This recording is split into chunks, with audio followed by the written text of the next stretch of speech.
কি বার্তা দিচ্ছে? हम सब लोग आज 6 दिसंबर 1992 में 500 साल का जो कलंक था हिंदू समाज के ऊपर, जिन लोगों ने भारत को लूटा, हमारे मंदिरों को जलाया, मंदिरों को तोड़ा, उस बाबरी मस्जिद को हमारे कारसेवकों ने अयोध्या में ध्वस्त किया और फिर से राम मंदिर वहां बना है।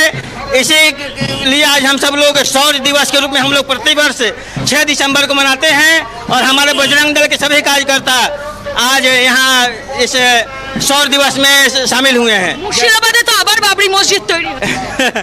देखिए, जो अधर्मी है, जो राक्षस है, जो दानव है, जो देशद्रोही है, जो धर्मद्रोही है, वे लोग जो भी करेंगे सत्यमेव जयते, सत्यमेव जयते, सत्यमेव जयते। धर्म की ही स्थापना होगी, अधर्मी नहीं बचेगा, चाहे वो जितना अत्याचार कर ले। একেবারে এই মুহূর্তে আমি দেখানোর চেষ্টা করব এই সৌর্য পদযাত্রা, সঞ্চালন যাত্রা। এই সৌর্য সঞ্চালন যাত্রায় যারা অংশগ্রহণ করছেন তাদের হাতে বাঁশের লাঠি রয়েছে, সেরকমই রয়েছে পতাকা। এই পতাকা